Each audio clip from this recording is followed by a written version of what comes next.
नमस्कार दोस्तों, स्वागत है आप सभी का आज के मुख्य समाचार के इस वीडियो में। आशा करता हूं कि आप सब ठीक और स्वस्थ होंगे। इसी के साथ बढ़ते हैं खबरों की तरफ। जी हां दोस्तों, जहां पूरे देश में कोरोना महामारी के बीच अनलॉक का समय चल रहा है, वहीं आज देश के कई हिस्सों में राज्य सरकारें लॉकडाउन घोषित करते जा रही है, जिसकी सटीक जानकारी हम आपको इस वीडियो में देंगे। बस आप इस वीडियो के साथ अंत तक बने रहे। इसी के साथ दोस्तों, आपको ले चलते हैं आज की मुख्य सुर्खियों की ओर, जहां आपको सबसे पहले बताएंगे देश में कोरोना का क्या है हाल। वही बताएंगे सरकार कर रही है अनलॉक 3.0 का स्वागत। अब इस दिन खुलेंगे सिनेमा घर, जिम, स्कूल और कॉलेज। जाने क्या होंगे नियम। इसी के साथ बताएंगे जल्द तैयार हो सकती है स्वदेशी कोरोना वैक्सीन। 6 शहरों में हो रहा है मानव परीक्षण। वहीं राहुल गांधी ने पीएम मोदी पर फिर किया हमला, कहा आपदा में गरीबों से कमा रही मोदी सरकार। इसी के साथ आगे आपको दिखाएंगे आज आपके राज्य में क्या होगा मौसम का हाल और देश में आज क्या है पेट्रोल डीजल की कीमत। वही पेट्रोल पंप पर तेल चोरी पड़ी भारी, ग्राहक की शिकायत पर रद्द होगा लाइसेंस। पहली बार मिले नए अधिकार। वही आगे बिहार में बाढ़ से फंसे हुए लोगों के लिए सरकार ने की बड़ी तैयारी, देंगे इतने रुपए। वही भारतीय रेलवे की बड़ी पहल, QR कोड से होगी यात्रियों की टिकट की जांच। इसी के साथ आगे देखेंगे सुशांत सिंह राजपूत की आखिरी फिल्म दिल बेचारा ने तोड़े सारे रिकॉर्ड, IMDb रेटिंग में मिले हाईएस्ट रेटिंग्स। जी हां दोस्तों, ऐसी और भी कई बड़ी खबर और अपडेट निकल कर आ रही है, जिनकी सटीक जानकारी आपको इस वीडियो में देंगे। लेकिन उससे पहले आपसे एक छोटी सी रिक्वेस्ट, मुझे इस वीडियो को बनाने में बहुत मेहनत लगती है, तो इस मेहनत के लिए वीडियो पर एक लाइक जरूर कीजिए। साथ ही वीडियो के नीचे दिए लाल बटन को दबाकर चैनल को जरूर सब्सक्राइब कीजिए और पास में जो घंटी का छोटा सा बेल आइकन है उसे भी जरूर दबाएं, ताकि आपको दिन भर की बड़ी खबरों की जानकारी लगातार मिलती रहे। तो चलिए दोस्तों, एक एक करके सभी बड़ी खबरों के बारे में जान लेते हैं। इसी के साथ आइए आज की पहली बड़ी खबर पर नजर डालते हैं। देश में कोरोना वायरस का कहर थमने का नाम ही नहीं ले रहा है। पिछले 2 दिनों में कोविड-19 संक्रमण के 1 लाख नए केस सामने आए हैं। स्वास्थ्य मंत्रालय के आंकड़ों के मुताबिक शुक्रवार को देश में कोरोना के 38,916 मामले सामने आए, जबकि 757 मरीजों को अपनी जान गंवानी पड़ी।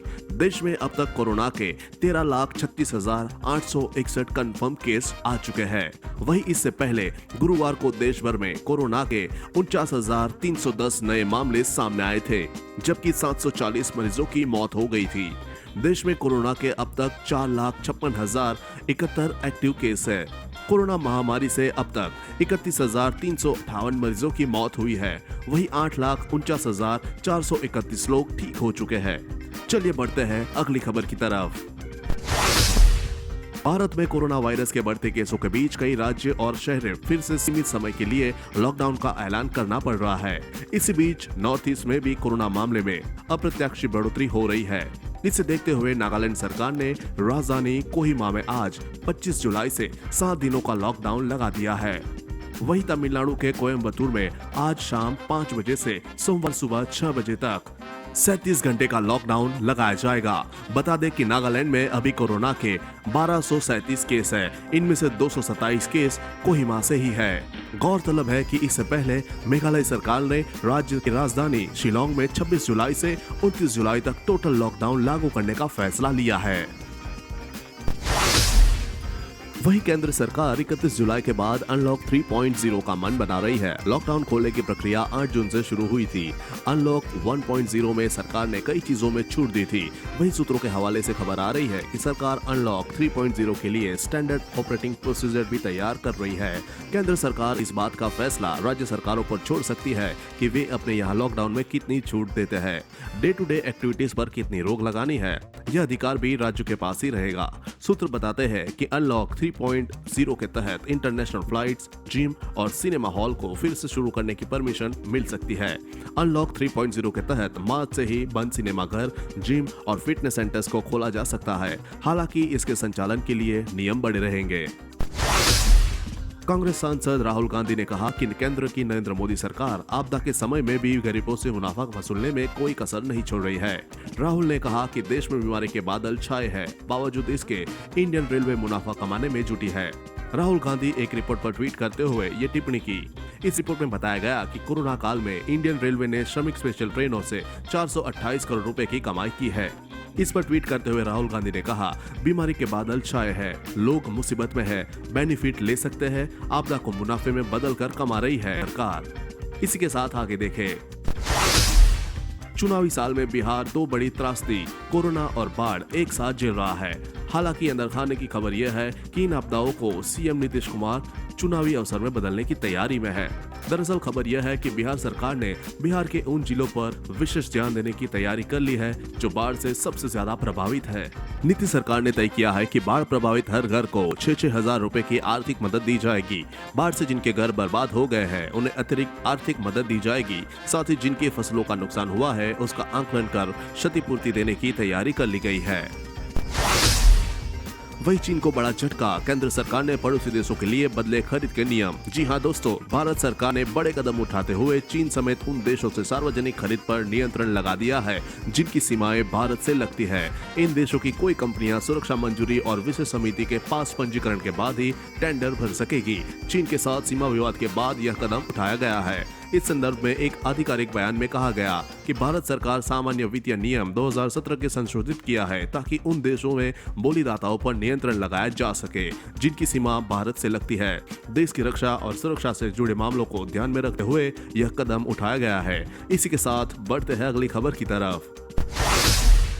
देश में कोरोना का वायरस के बढ़ते मामलों में वैक्सीन पर भी शोध जारी है। भारत बायोटेक और जाइडस कैडिला की वैक्सीन का ह्यूमन ट्रायल देश के 6 शहरों में चल रहा है।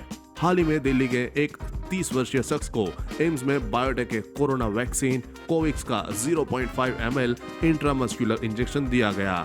बीबी और जाइडस दोनों को फेज और फेज 2 के क्लिनिकल टेस्टिंग के लिए अनुमति दी गई थी और 15 जुलाई को वॉलंटियर्स को उनके टीके का पहला डोज दिया गया।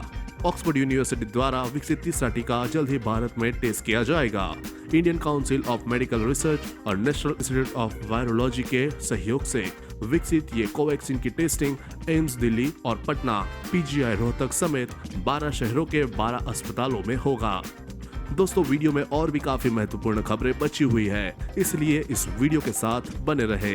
चलिए बढ़ते हैं अगली खबर की तरफ, लेकिन उससे पहले देखिए असम और बिहार की बाढ़ की ये ग्राउंड रिपोर्ट। बिहार में नदियों के उफान पर रहने से बाढ़ की स्थिति भयावह होती जा रही है। 24 घंटे के दौरान चंपारण, दरभंगा व गोपालगंज में 6 बांधों के टूट जाने से हालात बेकाबू होते नजर आ रहे हैं। जगह जगह सड़क संपर्क भंग हो गए हैं। डुमरिया घाट अर्धनिर्मित पुल का अप्रोच ध्वस्त होता दिख रहा है, जिसका असर दिल्ली, गुवाहाटी और काठमांडू को जोड़ने वाले NH-28 4 लेन के पुराने पुल पर भी पड़ेगा। दरभंगा व समस्तीपुर के बीच ट्रैक पर पानी आ जाने के कारण रेल यातायात बंद कर दिया गया है। इसी बीच बीते 24 घंटे के दौरान बाढ़ के पानी में डूबने से 13 लोगों की मौत हो गई है। वहीं असम में बाढ़ जनित घटनाओं में 3 और लोगों की मौत हो गई है। असम में 33 जिलों में 27 लाख लोग बाढ़ से प्रभावित हैं। बारपेटा, कोकराझार और मारीगांव से मौत के मामले सामने आए हैं और भूस्खलन के कारण राज्य में इस साल 122 लोगों की मौत हो गई है। इसी के साथ बढ़ते हैं आज की मौसम की खबरों की ओर। देश के कई राज्यों में बाढ़ का सिलसिला जारी है, तो पहाड़ों पर भारी बारिश के बाद भूस्खलन से लोगों की परेशानी का सामना करना पड़ रहा है। देश की राजधानी दिल्ली में शुक्रवार देर शाम हुई बारिश के बाद मौसम सुहावना है। मौसम विभाग के अनुसार आज यानी 25 जुलाई को भी दिल्ली NCR में हल्की से मध्यम बारिश के आसार है। भारतीय मौसम विभाग ने 25-26 जुलाई के बारिश का पूर्वानुमान लगाया है। दिल्ली के साथ NCR के शहरों में भी झमाझम बारिश हो सकती है। मौसम पूर्वानुमान एजेंसी स्काईमेट के मुताबिक पश्चिम बंगाल, सिक्किम, असम, मेघालय, अरुणाचल प्रदेश, नागालैंड के कुछ हिस्से, ओडिशा के कुछ भागों, उत्तर प्रदेश के उत्तर पूर्वी भागों में हल्की से मध्यम बारिश संभव है। इसके अलावा पूर्वोत्तर भारत, बिहार, झारखंड, छत्तीसगढ़, पूर्वी और दक्षिणी, पूर्वी मध्य प्रदेश, पूर्वी राजस्थान, आंतरिक महाराष्ट्र, तेलंगाना, आंध्र प्रदेश, तमिलनाडु के कुछ हिस्से और पश्चिम हिमालयी राज्यों में कुछ स्थानों पर हल्की से मध्यम बारिश की उम्मीद है। पश्चिम उत्तर प्रदेश, हरियाणा और पंजाब में 1-2 स्थान पर हल्की बारिश हो सकती है। वही सरकारी तेल कंपनियों का आज फिर से पेट्रोल की कीमत में कोई तब्दीली नहीं की गई है, लेकिन डीजल के दाम में 13 से 15 पैसे तक का इजाफा कर दिया है। आज दिल्ली में पेट्रोल की कीमत 80 रुपीज 43 पैसा प्रति लीटर है। वही डीजल की कीमत 81 रुपीज 79 पैसा प्रति लीटर है। आयोसिल की वेबसाइट की मिली जानकारी के अनुसार कोलकाता, मुंबई और चेन्नई में 1 लीटर पेट्रोल की कीमत क्रमशः 82 रुपीज 10 पैसा, 87 रुपीज 19 पैसा और 83 रुपीज 63 पैसा प्रति लीटर है। डीजल की बात करें तो इन महानगरों में इसका दाम 76 रुपीज 91 पैसा, 79 रुपीज 97 पैसा और 78 रुपीज 73 रुपए है। वही अब पेट्रोल पंप को लगा बड़ा झटका। जी हां, देश के पेट्रोल पंप पर अब चिप लगाकर तेल चोरी करना संचालकों पर भारी पड़ने वाला है। देश में रोज पेट्रोल पंप पर मशीन में चिप लगाकर पेट्रोल और डीजल की घटतोली के मामले देखते हुए मोदी सरकार ने सख्त कदम उठाए हैं। बीते 20 जुलाई को नया उपभोक्ता संरक्षण अधिनियम 2019 लागू होने जाने के बाद पेट्रोल पंप संचालकों पर नकेल कसना शुरू हो जाएगा।